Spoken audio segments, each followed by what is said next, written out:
Hello, it's Maggie in front and Kay's behind. This is a little book. When we did Hobby Maker last time, I had a little book that I was putting page tabs in, and our lovely friend Paul Langford sent me a message afterwards and said, "Did you make that book?" And I said yes. And I said, "Would you like a tutorial?" And he said, "Yes, please." So here it is. And in between times, I've covered it with lots of scraps of Graphic 45, and this is a little sneaky peek of something that's coming up so that you can use all your scraps too and create lots of different patterns. So that's our little book there. The one I'm going to make up doesn't have the spaces for the page tabs, but you can do that. And if you'd like the PDF instruction sheet, just email us at CoolKatzCraft@gmail.com. So I'm going to start with some craft card, and that was cut at 6 1/4 inches by 11 1/2, and then I've rounded the corners, and then you're going to score it at 5 1/4 and 6 1/4. And then I've also cut a spine strip, which is for strengthening really, so we're just going to fold those over, give it a good burnish. And then I'll do this one. Okay, and then you're going to stick your spine strip in the middle. I've cut that, the spine width is 1 inch, and I've cut this about 7/8 of an inch wide.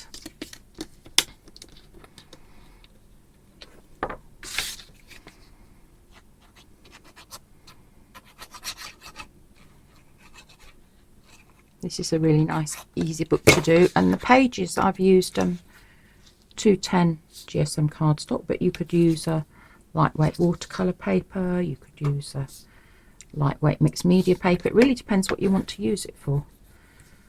So once you stuck that in, just fold over and make sure you're not impinging the hinge. So that's your cover done. And then you're going to make your pages here. So again, I've used 210 cardstock, so I cut this at 6 inches by 5 1/2 inches, and then I'm going to score at 5 inches. So I've got a 1/2 inch hinge, and you can see I've rounded the corners on this as well. So I'm just going to go there, and this time we're doing the glue book style. So I'd recommend a permanent glue stick for this. It's just easier, neater and tidier and less messy. So pop that on there, and you're going to line that one directly on top of your next page with the flap underneath. And if you want to make it easier for lining up, you can use one of your corner spacers just to lock it in place like that. So that's one. Just doing a few more just to show you how it works. Pop that one on there.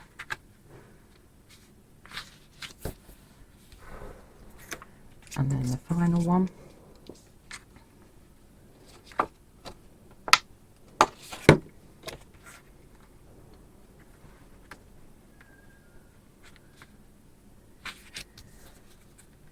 Okay, so they're all in place. Give that a good burnish.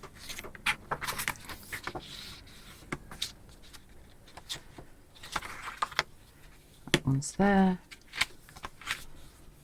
it's there.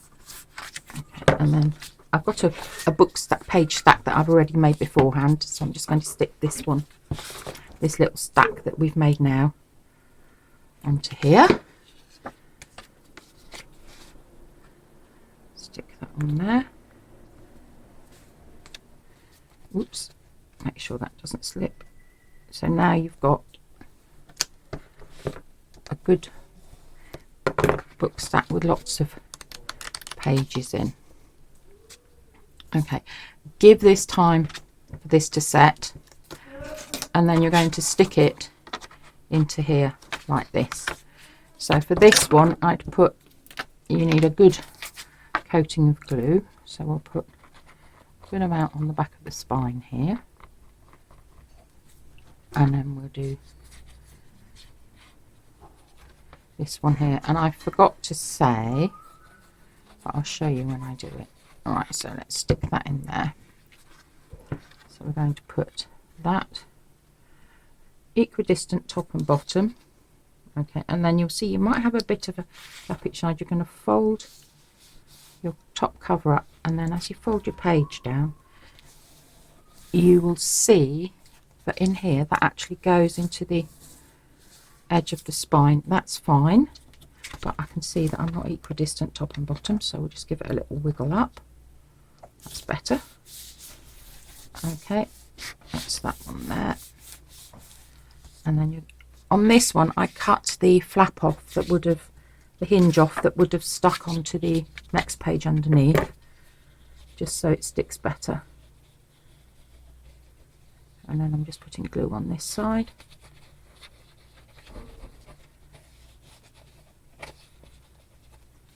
And then you're going to fold that one up to there, and then fold it down so that this page is actually, I still haven't got it central, but which is annoying. But you can see that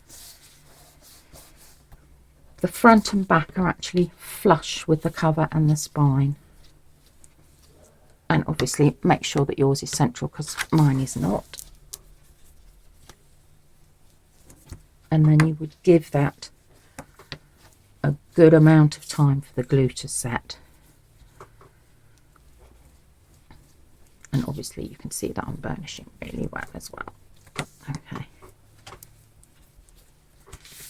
So once the glue has set, you'll see where your lines are. You can just take the tip of your bone folder and you'll see where the edge of your spine liner is, and just run your multi-purpose tool down there, and the same down this side.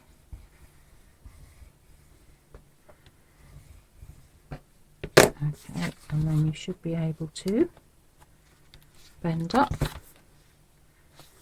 and bend up, and that is your little book all ready to go to fill with your pocket dies, whatever you fancy really. And then just decorate it as you choose. Nice, quick, easy, simple project. Bye.